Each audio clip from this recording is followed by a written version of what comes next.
Hello and welcome to this week's Wildlife Matters podcast. I'm your host, Nigel Palmer.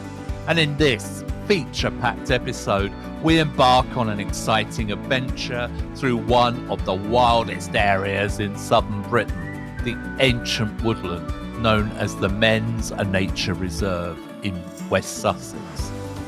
We'll also take a moment to appreciate nature by enjoying a special mindful moment that is related to our weather. But first, let's get over to the news desk for this week's Wildlife Matters Nature News.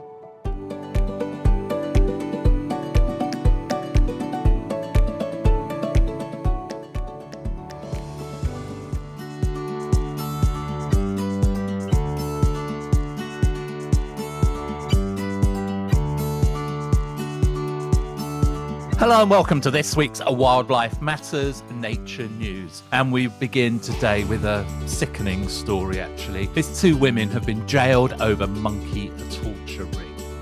Two women have been jailed for their part in a global monkey torturing ring, bringing the end to a historic landmark case that has been described as one of the most disturbing by a police officer who led the investigation. Holly LeGresley, aged 37, of Kidderminster, was sentenced to 2 years at Worcester Crown Court, whilst Adriana Orme, aged 55, of Upton-upon-Severn, was sentenced to 1 year and 3 months in prison.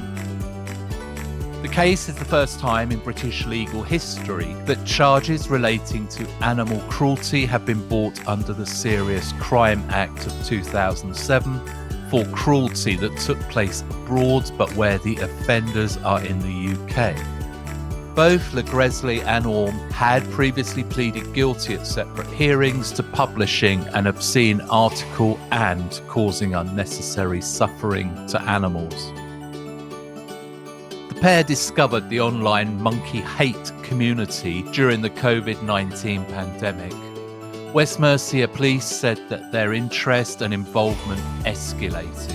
Following intelligence from the National Crime Agency, the pair were arrested by police in September and October of 2022 as part of a joint operation with the National Wildlife Crime Unit. The monkey hate community featured members from across the world who enjoyed watching and in some cases paying for videos of monkeys being abused, tortured and killed. Detective Chief Inspector Ben Arrowsmith, who led the investigation for the West Mercia Police Force, described the suffering that the animals endured as sickening and sadistic. He said that LeGresley and Orme's interest in the subject was initially through YouTube, but quickly escalated to groups on private messaging platforms such as Telegram and Discord. Through the groups, both women developed links with one of the main organisers of the Global Ring, Michael McCartney from the USA, known online as the Torture King. The pair utilised a 50-year-old who was jailed earlier this month for 3 years and 4 months for his part in the ring in the US state of Virginia as their direct line of contact to the people in Indonesia who carried out and filmed the torture. Furthermore, police revealed that LeGresley took on the role of admin in a group on Telegram, which meant she welcomed new members and helped them access videos and photographs of the monkeys being tortured. The 37-year-old took her involvement a step further by taking on responsibility for archiving all the content in the Telegram group as well as other groups, leading to a library of thousands of images and videos all showing monkey abuse, torture and killing. Both women are said to have watched the content themselves, and police said they were also regularly sharing content and, as evidenced by comments within the Telegram group, expressing their delight at the images that they were viewing. Sarah Kite, co-founder of Action for Primates, who was pivotal in providing evidence in this case, said, "I am incredibly grateful to West Mercia Police, the National Wildlife Crime Unit and the National Crime Agency for taking action against Orme and LeGresley for their roles in facilitating the torture and killing of baby monkeys. The complete lack of empathy both women showed for the terror and suffering of the monkeys, some just a few days old, is so disturbing, and to pay for someone to inflict such violence is beyond my comprehension. The depravity displayed by members of these online monkey torture groups is utterly horrifying. I hope today's sentence shows those who engage in this behaviour that it is not only abhorrent, it is also a crime, and that the arrests and punishments taking place here in the UK and worldwide will deter others from becoming involved in these sadistic, perverted activities. Well, what an absolutely shocking case that is. Our second story on this week's Wildlife Matters Nature News is that it's time to stop bringing Rudolph and his friends to the Christmas light switch-ons. Many towns and villages will be switching on their Christmas lights this weekend. In addition to Santa and the lights, some offer a fun fair or a parade. But one thing they should refrain from including is the use of live reindeer. Last year, 44 events that had previously used live animals began hosting reindeer-free events with much success. In fact, since 2018, at least 153 events have ceased using the reindeer. It's an unnatural environment, their inability to exhibit natural behaviour, constant and unpredictable interactions, long-distance travel, repeated loading and unloading, and the stress of pulling Santa's sleigh all contribute to these unconsenting animals' well-documented distress, fear and mental fatigue. Transportation and events can also compromise their immune systems, making them more susceptible to disease and infection. And all of this suffering is totally needless. A recent report highlights these events' detrimental effects on reindeer welfare. Dr. Taylor Hammond, a researcher in animal welfare and behaviour, concluded in the report that such events should be discontinued due to the significant welfare concerns that were identified in the report. Vets across the UK have long expressed concerns about the suitability of reindeer for captivity, with common issues include poor body weight, weight loss and muscle atrophy. And that has been this week's Wildlife Matters Nature News.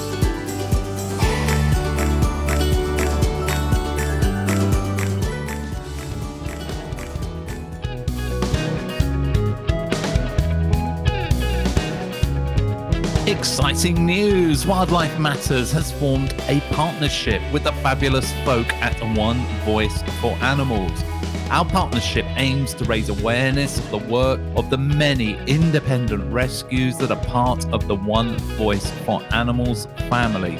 One Voice for Animals work to create awareness of the work of rescue organisations all around the UK, to provide practical support that is raising standards for animal rescues and helping them to raise the vital funds that they need. The One Voice for Animals directory is the place to go to find your local animal rescue, be that for companion or wild animals. And collectively, One Voice for Animals works to influence UK animal welfare issues on behalf of their member organisations and is a member of APGOR, the All-Parliamentary Group for Animal Welfare. For more information, please visit the One Voice for Animals website. Their website address is www.helpanimals.co.uk. And just in case you've missed that, get your pen and papers ready. The website address is www.helpanimals.co.uk. Now let's get back to the Wildlife Matters podcast.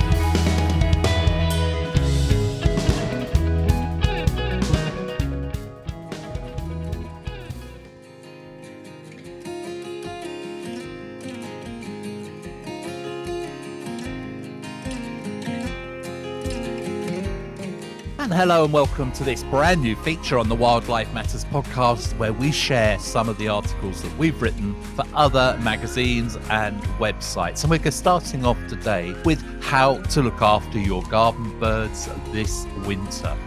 As winter covers our back gardens, outdoor spaces and countryside in glistening frost and snow, the survival of our feathered friends becomes a crucial consideration.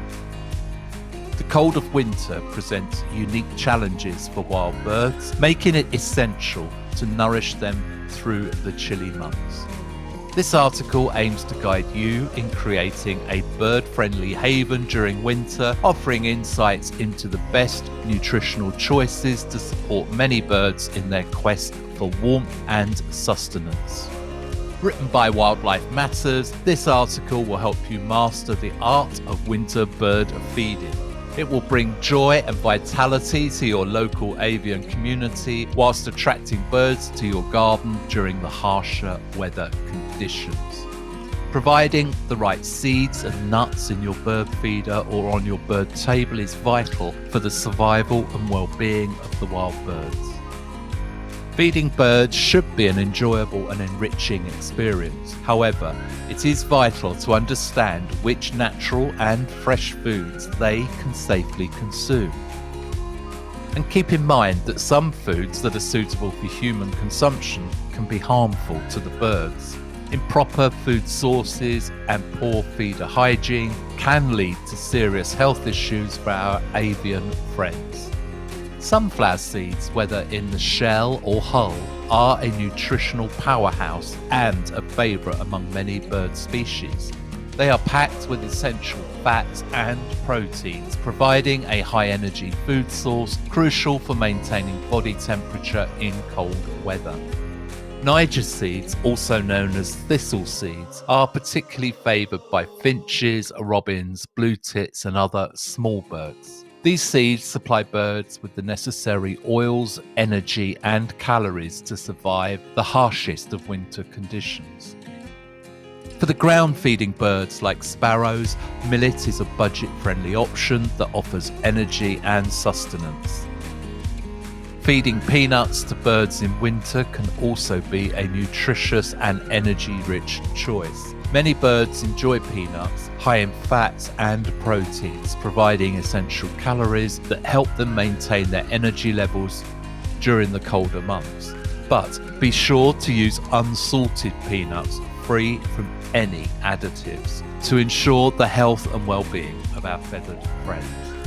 Consider mixing these seeds in various feeders to accommodate different bird species and their different feeding habits. By offering a diverse selection of birdseed in your garden, you will enhance the health of your feathered visitors and improve your winter birdwatching experience. This creates a haven of sustenance that brightens up the chilly days for the birds and the bird enthusiasts alike. Providing nuts and seeds in suitable feeders or scattering them on bird tables gives the birds something to eat while supporting the vitality of your local bird population during the challenging winter season when natural food is often scarce. When you feed birds the right foods in winter, you can encourage them to visit your garden year-round. So what shouldn't I feed to the garden birds? Well, avoid giving dried fruit as it often contains high levels of added sugars and preservatives that can negatively impact on the bird's well-being. Cooked rice can also pose risks if it's not eaten right away. It can develop harmful bacteria that may harm birds when ingested. Additionally, processed and salty foods such as chips or crackers should be avoided as excessive salt intake will harm avian kittens. Be cautious with mouldy or spoiled seeds, as they can carry aflatoxins, which can be lethal for garden birds. And finally, stay clear of dairy products such as cheese, as birds are lactose intolerant and consuming dairy will lead to digestive issues. To ensure your feathered friend's safety and overall health, prioritise a balanced and bird-friendly diet by avoiding these potentially harmful foods. And what containers should I leave the bird food in? Well, selecting proper containers for the bird feeding is essential for maintaining the freshness and accommodating the diverse feeding habits of all of our garden friends. Bird feeders are among the most popular options and come in various styles, such as tube and platform feeders, each catering to different bird species. Tube feeders are ideal for tiny seeds like sunflower and Niger seeds, whilst platform feeders can accommodate larger birds and various types of seeds. Hanging fat balls, a winter favourite, can be placed in specialised containers or suspended from trees and hooks. These high-energy treats attract various bird species, but particularly those seeking supplemental fats during the colder months. Bird tables provide a spacious, open feeding area, allowing ground-feeding birds such as sparrows or blackbirds to enjoy seeds comfortably. Choosing tables with roofs or overhangs is advisable to protect the seeds from rain and snow and preserve their quality. Moreover, containers should be durable, easy to clean and strategically positioned to deter squirrels and other potential seed thieves. Leaving fresh water out in a dish on a bird table is beneficial. This is especially helpful for sick birds needing easy access to drinking water. Consider purchasing bird baths which allow smaller birds to bathe and clean themselves regardless of the weather. Just be sure to check that the water hasn't frozen over on the colder days. Why is it important to clean bird feeders thoroughly? Cleaning bird feeders thoroughly is essential for the health and well-being of all our garden birds. During the summer, seed hulls, droppings, leftover bird food and moisture can accumulate in feeders, creating an environment where harmful bacteria, mold and parasites can thrive. Regular cleaning helps prevent the spread of avian diseases, protecting the delicate immune system of the birds that visit the feeders. Moisture can lead to the formation of aflatoxins on damp or spoiled seeds, which pose a significant health risk to birds. Keeping your feeders clean is a critical task that should not be overlooked. Additionally, clean feeders attract a wider variety of birds and ensure a positive feeding experience. Birds are more likely to return to feeders that offer fresh, uncontaminated seeds, enhancing the diversity and enjoyment of your bird watching. Routine cleaning also helps maintain feeders' structural integrity, extending their lifespan and preventing potential hazards such as moldy or spoiled seeds that can harm the birds. Maintaining clean feeders becomes even more critical when resources are scarce in winter. Bird lovers should establish a regular cleaning schedule using a mild bleach solution or specialised bird feeder cleaning products to promote their avian visitors' health, safety and diversity. We do hope that you have found this article interesting. If you feed your garden birds and you follow some of our tips, please do let us know in the comments wherever you get your podcasts.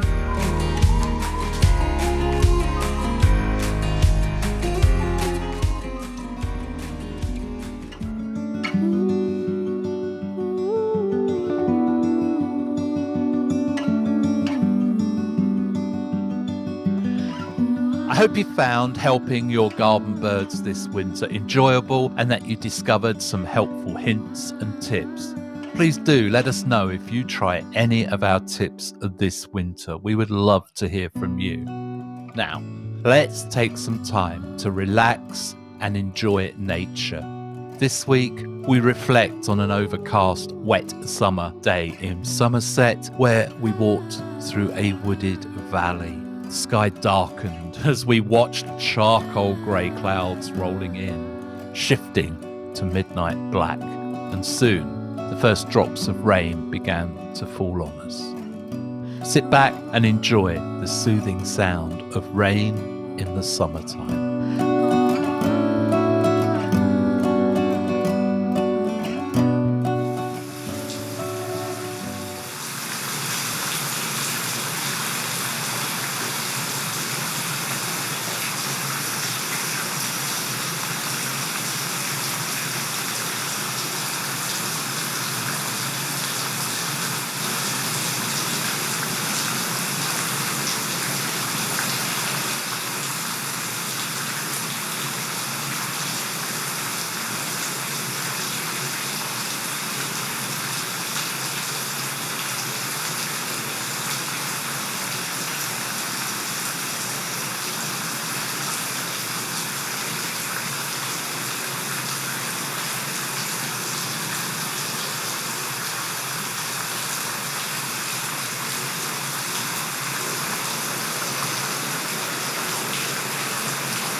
Well, that was surprisingly refreshing.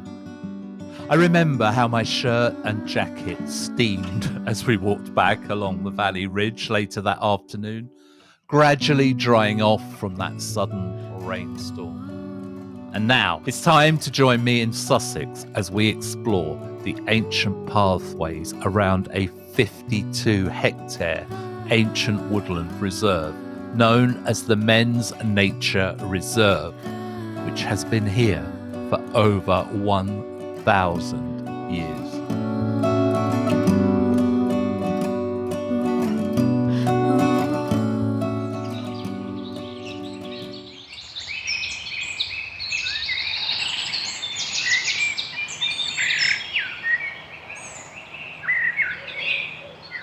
Hello and welcome to this week's Wildlife Matters main feature. And this is an adventure I've really been looking forward to sharing with you as we take a tour of Men's Nature Reserve. An unusual name, yes, has Anglo-Saxon origins. And I am told that the original name of Germanus actually means common land. During Anglo-Saxon times, the land was divided into large manorial estates and large areas of the ground were cultivated. However, those areas of poorer quality soil were left uncultivated and local inhabitants retained the right to use these woodlands or wastelands for certain purposes that were in common with the landowner.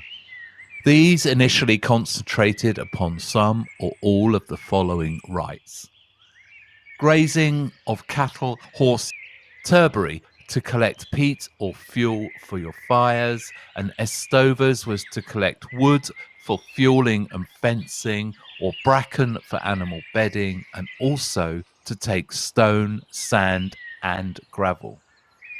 The county name Sussex comes from an Old English Suausiax, meaning South Saxons. It was known as a remote and wild area, and the locals were said to be hostile to William and his conquering army. So, there is a lot of history in this area, and the men's woodland has been continually wooded since Anglo-Saxon times or pre-1066 and way before the accepted classification of 1600 for ancient woodland. With the history chat over, let's start exploring the woodland. One of the many reasons I enjoy this woodland is that it feels so wild. You can lose yourself in it because there is so much to see and so much to hear. Your senses are alive. But also, there is no set route, no footpaths or signs. It does have some ancient tracks, but these are often overgrown, and it is as close to being wild as you will find in the south of England in modern times. Today we're going to follow one of those ancient tracks that will allow us to experience most of the amazing natural and artificial features that have shaped the history of this ancient woodland.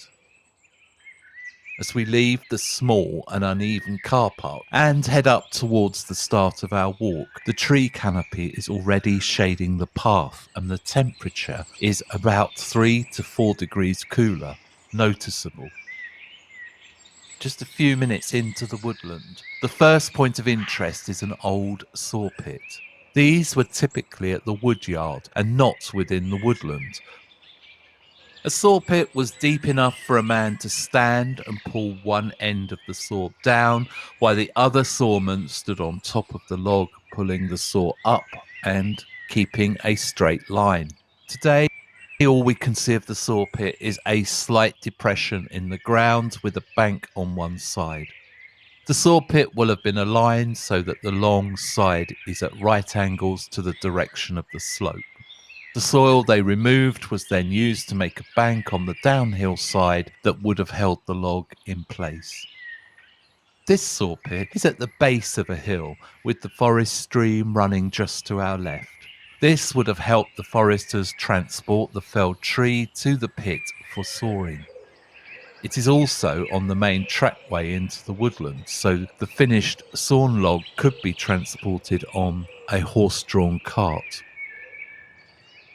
Now, we will walk down the steep bank and cross the stream on the tree which has fallen across it.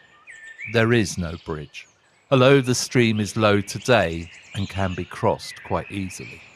As I climb the steep bank, we find an old trackway running along the top of the stream bank.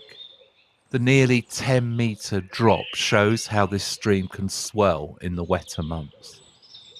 I'm searching for something special that I've only found once before in another ancient woodland in Sussex. Within just a few minutes, it comes into view. It's a wild service tree, and it's a big one as well. Cannot accurately date the tree, but she is a grand old lady, probably 2, maybe even 300 years old. Her bark is so distinctive and magnificent, and I enjoy spending a few minutes just taking in the beauty of this rare and beautiful tree. Along the trackway, several ancient woodland indicator species, such as yellow archangel and violet hellebore, are present, in addition to the majestic oaks and ancient beech trees. Holly dominates the lower story of the canopy, but I doubt it would have been so prevalent in the past. Walking along, I try and tune in to the birdsong. I'm clearly identifying song thrush, wood warbler, and chiffchaff. This woodland has a fantastic collection of fungi. Over 600 species have been found here, in addition to the 12 recorded bat species, including the barbastelle, bechsteins, brants, brown long-eared, common and soprano pipistrelle, daurbentons, liselers, lesser horseshoe, natteras noctule and serotine. They are all present in this one woodland. We will return in the autumn for a fungi forage and to see how many of those beautiful bat species we can find. The woodland track undulates, and I'm almost continually walking down the hill towards the stream to make progress before having to walk back up towards the ridge again to carry on. This is a challenging terrain, and we're only just at the beginning of this walk. Finally, and after several minutes, it begins to level out, and I'm back on a trackway, but almost constantly stepping over the numerous fallen trees. This ancient track has not been used for some time. The site suffered massively in the Great Storms back in 1987, and the correct decision was made to leave the fallen trees and let nature take its course. But some of the beech and oaks were so large that the woodland floor would take many more decades to reclaim them still. Today, this fallen dead wood has created a magnificent habitat for moths, bugs, thrips, bees, wasps, ants, and other creatures such as spiders and mites and pseudo-scorpions, nematodes. They can all be found inhabiting dead and decaying wood. There's also a large number of invertebrates and vertebrates that live in dead and decaying trees, but do not use them for their nourishment, probably the stag beetle being the best known of them. The trackway disappears again as the holly thickens, and I move down the bank and try to carry on. I come upon a clearing and see the next landmark on the opposite side of the stream. I make my way down the steep embankment and cross the stream on a pair of small diameter birch trees that I'm sure have been placed here, but it's still pretty scary with the stream 2 or 3 meters below me. The irony is that I found a partly constructed bridge with a brick base and a concrete top section just a little further along this trail. The bridge is believed to have been built by Canadian troops during World War II, but it was never finished, and no one seems to know why. The Canadian Army was in the woodland during the war and had a HQ building not far from the bridge. As I continue along the trackway, regularly walking through the holly bushes, actively engulfing the whole area, a short way along the track, a wonderful sight comes into view. It's a carpet of yellow that covers both sides of the bank. Another ancient woodland key indicator species is the opposite-leaved golden saxifrage, which is spectacular in the dappled sunlight. This wet woodland plant loves to grow alongside streams.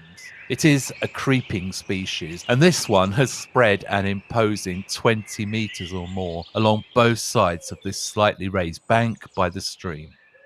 It's not a rare plant, but that said, you don't find it in the wild that often, and certainly not in this scale and size. As I continue along the trail, I come to a large mound. It almost looks like a small hill in front of me, but the stream I have been following stops at this mound. So it is a soil dam, as it is too neat to have been an earth slide. The dams are used to control the water, and this one has created a mosaic of small pools and ponds. In a way, this is very similar to what beavers will do naturally, and they will create very similar environments. These pools are ideal for amphibians, including frogs, toads, and newts.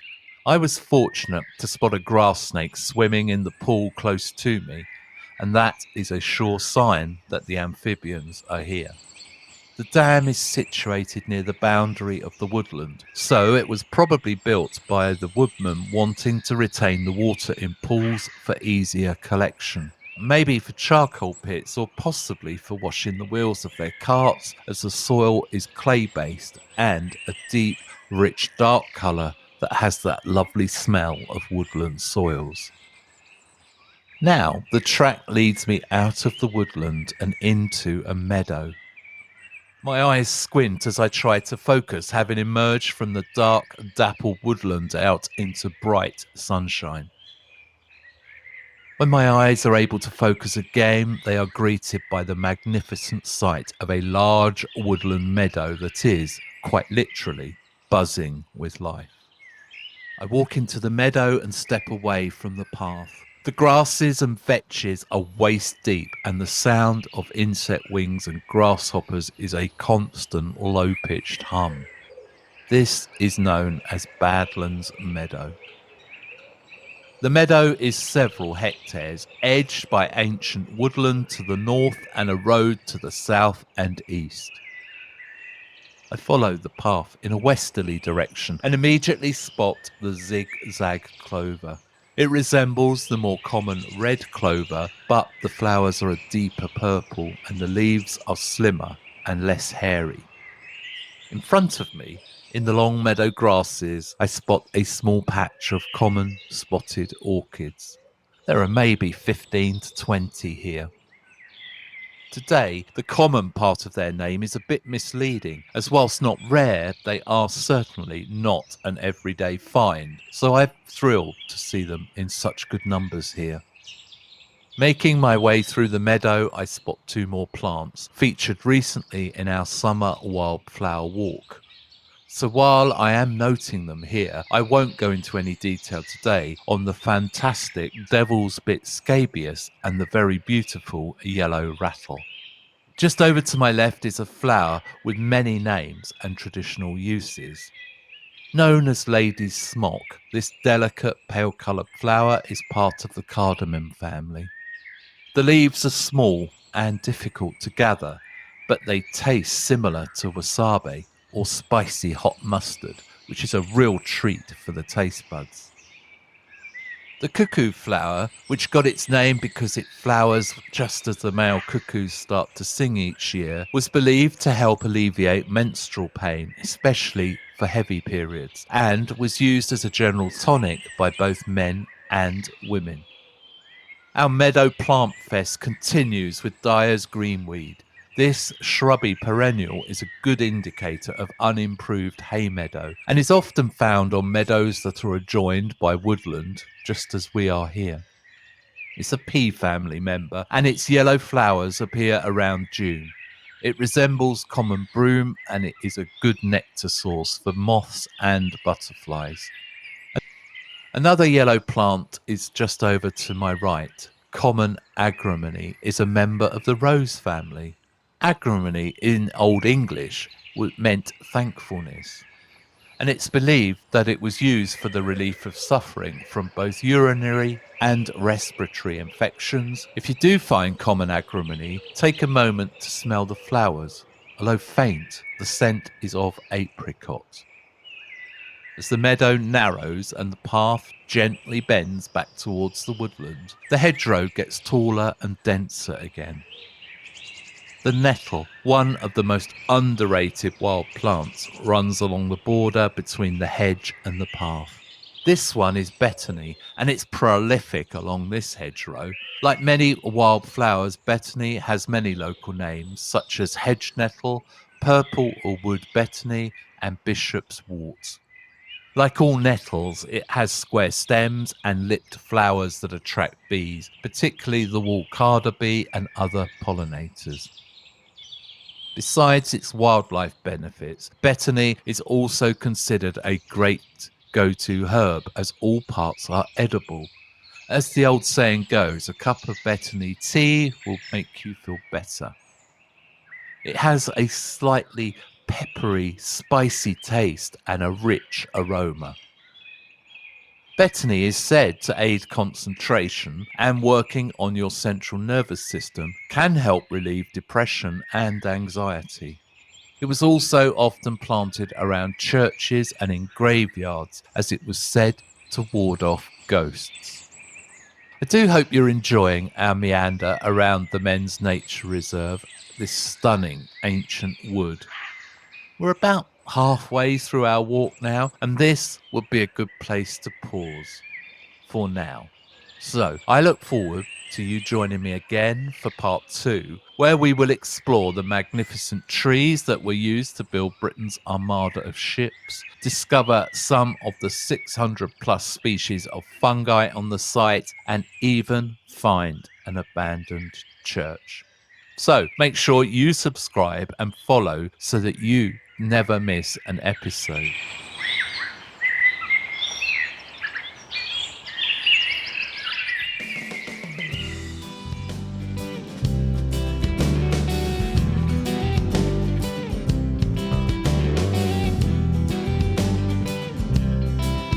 Well, I hope you enjoyed the wild and unrestrained nature of the Men's Nature Reserve. I can't wait to share the second part of our adventure with you in the next episode of the Wildlife Matters podcast. I enjoy creating these adventures and I hope you find them entertaining and informative. Please do leave us a comment wherever you get your podcasts, on social media, or email us at info@wildlifematters.org. It really does help. Thank you. Wildlife Matters will return in 2 weeks when we will complete our adventure around the Men's Nature Reserve. We'll also bring you another article from the Wildlife Matters archive, spend some mindful moments in nature, and bring you all the very latest nature news. There's so much to look forward to, so make sure to like, follow, and share our podcasts wherever you get them. We would love it if you could leave us a review, as that helps the algorithm direct more people to our humble little podcast and helps our community grow. Thank you for taking the time to listen to us today. Every one of you listeners means the world to us. And as always, stay curious, wild ones. I've been your host, Nigel Palmer, and this is Wildlife Matters, signing off.